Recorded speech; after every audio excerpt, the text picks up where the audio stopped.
Bonjour les amis depuis le magasin Baby Bike à Toulouse. Écoutez, aujourd'hui, suite au conseil d'un de mes abonnés, je vais vous parler des vélos de collection. Qu'est-ce qui se passe dans ce marché qui semble être en de très grandes difficultés? C'est mon aperçu en tout cas, je suis pas le seul, mais c'était un marché qui il y a 4-5 ans était en plein essor et moi-même j'avais ma chaîne YouTube Bicycle Collector dans laquelle je vous donnais certains conseils, je vous disais ce qu'il fallait acheter, ce qu'il fallait pas acheter et où est-ce que nous en sommes maintenant en 2025. Mais écoutez, moi je vous dis en ce moment, c'est la crise. En ce moment dans le marché du vélo vintage, les prix, ce n'est pas qu'ils s'effondrent parce que les gens, la mémoire de ces prix très élevés est encore très présente chez les vendeurs et ils n'ont pas encore le courage de brader, mais ça se vend plus. Ça se vend plus. Les gens ne sont plus prêts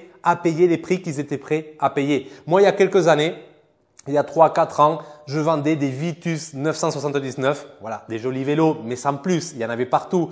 Avec des groupes basiques, je les vendais à 350 € sans problème. Là, ça ne part pas. Là, personne n'en veut. Même moi, quand quelqu'un vient me vendre son Vitus 979, je lui dis, je n'en veux pas. Je n'en veux pas. Tu peux venir me le vendre à 100 €. Je n'en veux pas. Je n'en veux pas. Donc, qu'est-ce qui s'est passé? Est-ce que je me suis contredit dans ce que j'avais dit? Est-ce que non, au contraire non? Mais écoutez, c'est ce qu'on va essayer de voir dans cette vidéo. Donc, là, voilà, dans mon magasin, j'ai une belle exposition de vélos vintage parce que bon, là, je tourne cette vidéo dans la semaine du Tour de France. Donc, j'avais profité pour faire une exposition de jolis vélos que j'avais de collection. Mais voilà, donc, mais est-ce que ce marché est encore juteux? Mais écoutez, moi, je conserve tout ce que je vous ai dit dans mes vidéos, je le conserve. Je vous ai toujours dit, les amis, attention, n'achetez pas n'importe quoi. Achetez que des vélos dans un état neuf, dans un état impeccable et des vélos de réputation unique. Voilà, des vélos que voilà, n'importe qui voudra toujours.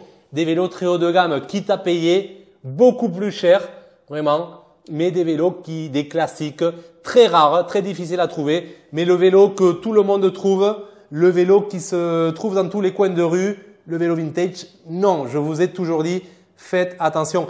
Même les vélos haut de gamme, actuellement, ils ont souffert. Si vous les avez payés au prix fort, là, c'est difficile de les vendre à ce prix. Il y a une chute.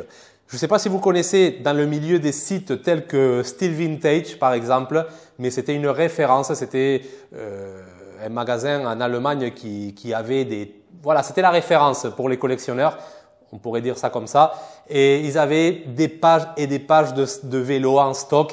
Là actuellement, ils ont que 2 pages. Au moment où je suis allé regarder, en 2025, là où je suis allé regarder, ils ont que 2 pages, donc ils ont quasiment rien. Ils ont des vélos que si vous les surveillez, ça ne se vend pas. Ils traînent pendant des mois. Ils sont tout le temps en train de faire des promotions, de baisser les prix. Ils remettent le prix haut et après ils rebaissent pour essayer de vider leur stock. Mais c'est fini. C'est fini. Et moi, dans mes vidéos, si vous le voyez, je vous ai prévenu. Achetez de la qualité. Il y a plein de gens qui ont aimé les vélos de vintage, qui se sont mis à acheter tout et n'importe quoi, que maintenant ils n'arrêtent pas de me contacter pour me dire « Ruben, est-ce que tu m'achètes ma collection? Est-ce que tu m'achètes, j'ai 60 vélos, est-ce que tu me les achètes ?»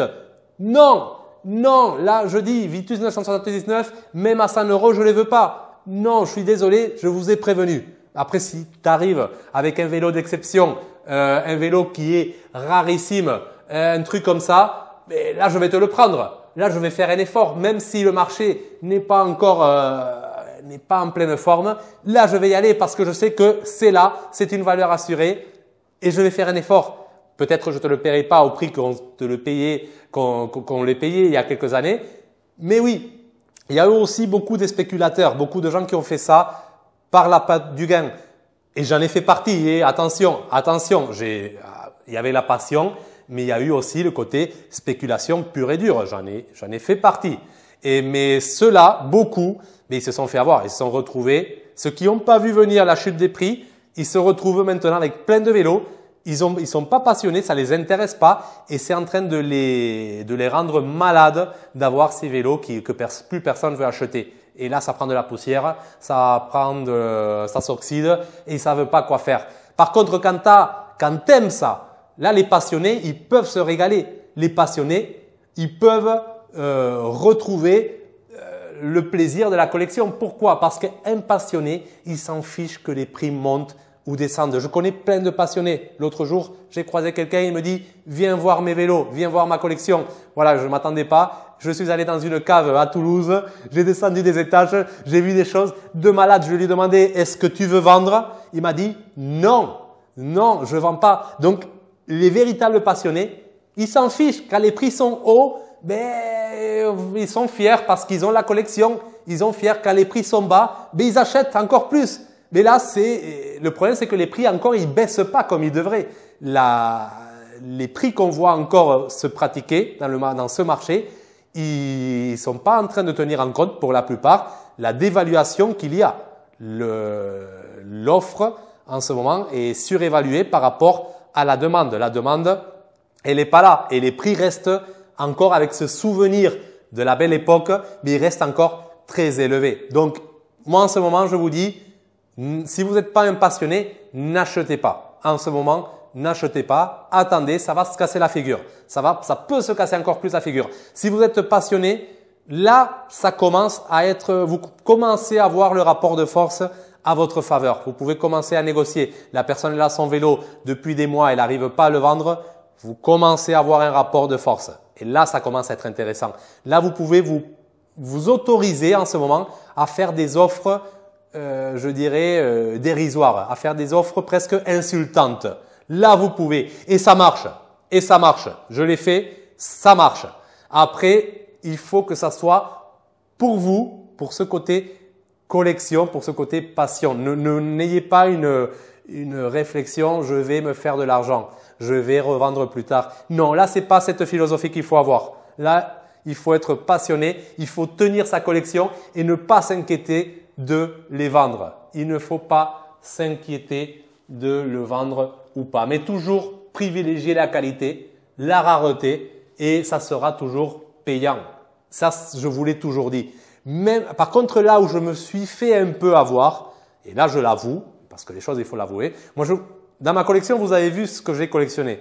Vous l'avez vu, si vous suiviez ma chaîne, vous saviez ce que je prenais. Je prenais que du très haut de gamme, des pièces uniques, très rares. Mais je vous avais dit, si vous avez les grands classiques Gios Torino, Colnago Super, allez-y, c'est une valeur sûre.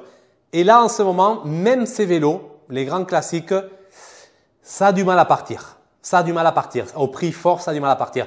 Ça part encore. Ça part. Mais si vous les avez achetés au prix fort, c'est pas bon. C'est pas bon. Vous n'arriverez pas à les revendre au prix fort. Si vous les avez achetés à un prix particulier, là, entre particuliers, là, ça va. Mais si vous voulez les vendre, si vous avez une optique de les vendre, vendez-les de suite. Vendez-les de suite parce que c'est en train de… Voilà, je vois des annonces de vélos que j'aurais dit, voilà, à ce prix, ça devrait partir et ça ne part pas. Donc, attention les amis, si vous n'êtes pas passionné, vendez vite ce qui vous reste. Si vous avez des vélos d'une certaine qualité, vendez-les vite avant que ça soit pire. Après, bien sûr, demain, tout peut changer, tout peut basculer et ça peut revaloir, recoter à nouveau. C'est le jeu. Mais après, il faut savoir, est-ce que tu es un passionné pour tenir, pour attendre assez? Si tu es un passionné, tu t'en fiches. Tu t'en fiches. Si tu n'es pas un passionné, tu vas stresser. Donc, débarrasse-toi. Tu vas pas tenir peut-être jusqu'à la prochaine hausse des prix. Tu vas le vendre plus tard, peut-être beaucoup moins cher de ce que tu peux actuellement. Donc, voilà. Par contre, les collectionneurs, les passionnés, régalez-vous. C'est la période de se faire plaisir. Beaucoup de passionnés avec cette hausse des prix, mais ils ont été contents, ils se sont fait amis, ils sont devenus populaires, mais ils n'ont pas pu acheter. Beaucoup de passionnés n'ont pas pu acheter pendant ces années parce que les prix ont complètement explosé. Et voilà, après oui, tu t'es fait des amis. Voilà, regarde ma collection. Wow, non, mais ça vaut une fortune. Tu attires des amis par l'intérêt. Voilà, dès que quelque chose a de la valeur, les gens vont être attirés, mais bon, dès que ça perd de la valeur, ben, on fait la différence entre les véritables passionnés et ceux qui sont passionnés que pour l'argent. Voilà, donc c'est le moment de faire la différence. Par contre, oui, c'est une belle passion. Mais faut pas que, je l'ai dit aussi, il faut pas que ça devienne viral, que ça vous prenne le dessus, que ça vous possède justement, le désir de posséder. Il faut pas qu'il vous possède, il faut pas que vous deveniez malade pour ça. Mais ça peut être une occasion. Regardez, moi, dans ces occasions, Tour de France et tout ça, mais c'est l'occasion de faire une expo, d'inviter des personnes, de discuter vélo vintage, de faire des rencontres, des connaissances.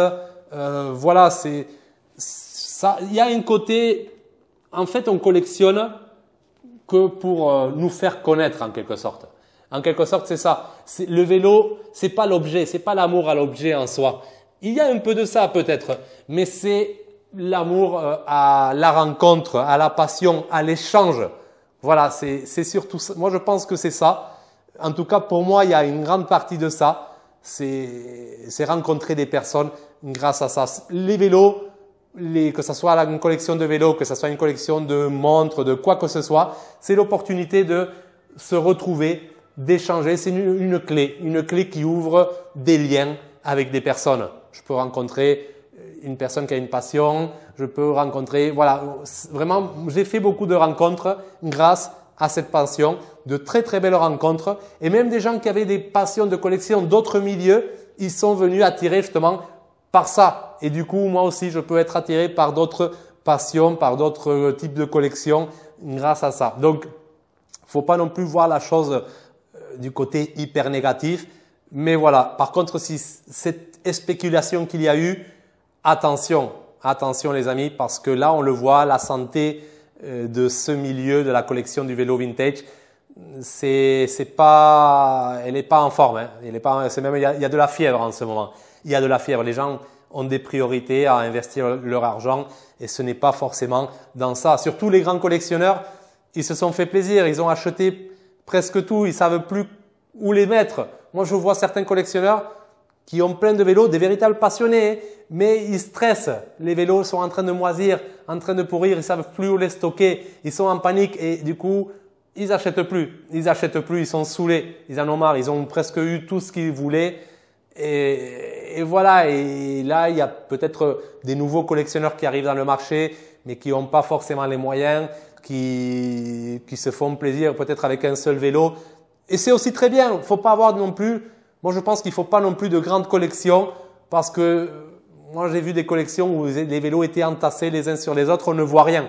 On ne voit rien. C'est mieux avoir 3 ou 4 vélos bien mis en valeur, tu les vois bien, moi je pense que c'est le top. Mais après chacun fait ce qu'il veut, ce n'est pas un conseil, voilà. Mais juste acheter des choses qui vraiment vous plaisent à vous et que vous ne serez pas forcé un jour de regretter.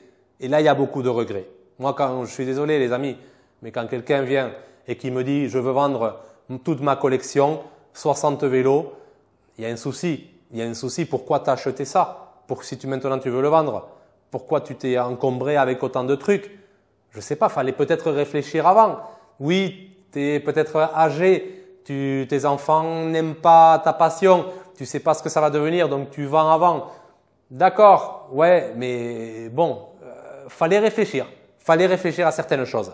Et voilà, est très important. Voilà, je voulais juste partager avec vous ça. Dites-moi ce que vous pensez. Est-ce que vous aimez un peu ces vélos? Est-ce que vous en collectionnez? Est-ce que vous avez peut-être vu ma chaîne YouTube Bicycle Collector? Qu'est-ce que vous pensez par rapport à ce que j'avais dit? Est-ce que j'avais raison ou est-ce que j'avais tort? Dites-moi ce que vous pensez. Parce que voilà, regardez mes vidéos d'avant aussi. Mais moi, je suis assez fier. Si vous avez suivi mes conseils, vous vous en sortez. Parce que moi, je vous dis, si je veux vendre ce vélo, ça c'est un Cinelli laser. Si je veux vendre ce vélo, je sais que crise ou pas crise, je le vends. En tout cas, peut-être je me trompe, hein, peut-être ça va changer encore. Mais à ce jour, je sais qui me le prend et avec bénéfice. À ce jour, je sais que je le vends et avec bénéfice. Par contre, d'autres choses, par exemple, un Peugeot PY10, ça commence à être plus compliqué. Ça se vend encore, hein, un modèle aussi exceptionnel comme celui-là, Ça se vend, mais c'est vraiment étiquette rouge, les tasseaux ici sous des hauts cadres, des pièces vraiment exceptionnelles. Mais le classique Peugeot PY10, à moins d'être 100% d'origine dans un état impeccable, c'est plus ce que c'était. Moi, de les vélos que j'avais à vendre, on va dire, il m'en reste un seul. C'est ce Colnago, ici, le Bitinio. Bon, vous le verrez pas très bien, mais c'est le seul qui me reste. Donc après, je me suis pas encombré plus. Bon, j'ai le jeune là-bas, mais bon, ça c'était un montage que j'ai fait moi-même pour m'amuser. Mais tous les autres, j'ai réussi à m'en débarrasser. J'ai pas traîné avec eux. Le reste, ceux-là, je les vends pas. Pour l'instant, je les vends pas. Peut-être un jour, oui, mais je suis pas inquiet du tout pour la vente. Mais pour l'instant, je les vends pas. Donc, je ne m'inquiète pas. Ça monte, ça descend. Je m'inquiète pas. Pour l'instant, quoi qu'il en soit, ben, c'est l'occasion de faire des expos. C'est l'occasion de rencontrer des personnes et tout simplement ça. Et c'est l'occasion de se faire plaisir. Voilà, c'est là, il y a le Tour de France. C'est voilà, il y a des gens qui viennent voir les vélos. C'est magnifique. J'ai même mis un petit apéro, des petites madeleines. Servez-vous, c'est offert. Voilà, petite lecture, de l'eau, des boissons. Voilà, un petit moment convivial que vous pouvez passer ici et c'est génial. Voilà, dites-moi ce que vous pensez de tout ça. Et est-ce que vous êtes fait avoir? Est-ce que vous avez des vélos que vous avez regrettés? Est-ce que vous avez des vélos que vous avez achetés et que vous n'arrivez plus à revendre au prix dont vous les avez achetés? Bien sûr, du vintage, hein, je parle du vintage. Voilà, dites-moi tout ça en commentaire, j'ai hâte de vous lire. Allez les amis, prenez soin de vous et à bientôt. Ciao!